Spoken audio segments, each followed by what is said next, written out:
朋友们，周末好！今天我炖了一锅梅菜卤肉，简单摆盘一下就变成外面的卤肉饭了，真的很好吃，可以试做一下哦。今天去市场比较早，所以挑选了一个这种比较没那么肥的五花肉，给它清洗一下。我这个是2斤哈，花了30块钱。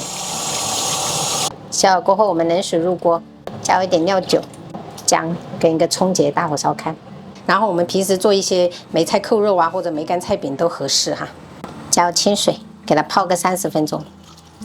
卤肉饭肯定少不了这些香料哈，准备一点这种白芷，再草果，再来2颗八角。这种干辣椒是不辣的，来一点点。再来2片香叶，就差不多了，就这样。草果顺便给它把籽给它去掉哈。烧开过后，我这五花肉还给它煮了5、6分钟，像这样就可以了哈。我们给它夹起来，稍微放凉，然后再给它切成细条。今天买的这个五花肉还好，没那么肥。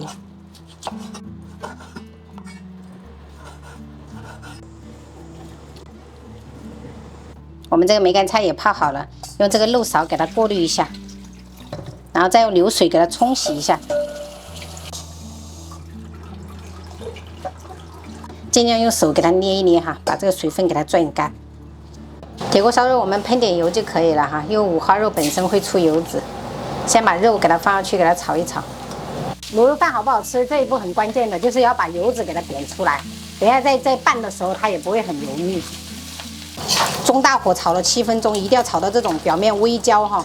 这个时候我们再下这一些香料哈，然后梅干菜也放下去，先给它炒一炒。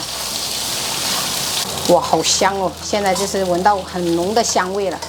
这个时候我们就开始喷料酒去腥，酱油要多一点哈，朋友们，大概2圈，老抽1大勺，五香粉来一点，再来小勺盐就可以了哈，因为梅干菜本身有咸味，然后给它翻炒均匀，把这些酱油的味道给它炒出来就可以了哈，直接转移到炖锅或者珐琅锅里面哈。加入10克左右的冰糖，因为我们用珐琅锅的锁水效果还可以，所以这个水的量我们就没过卤肉就可以了。接着我们就交给时间了哈，烧开过后我们小火给它炖煮1个小时，这个卤肉饭才好吃。炖了30分钟了，中途我加几个孩子爱吃的鸡蛋。天哪，这颜色上的好漂亮哦！这个汁也给它留一点哈，等一下可以拌饭吃。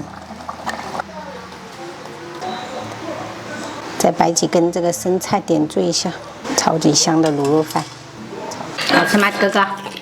是不是你喜欢的肉肉？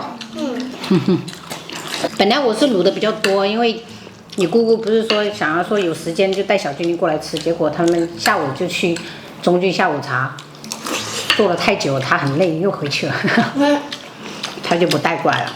肉可以先吃，吃完了再盛肉，还有肉。还有肉的啊！哦，哎呀，这个肉真是入口即化，你知道吗？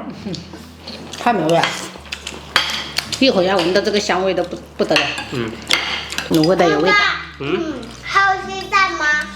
还有一个。妈妈。不客气。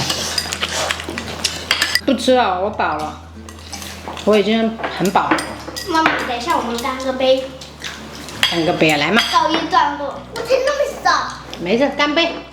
干杯。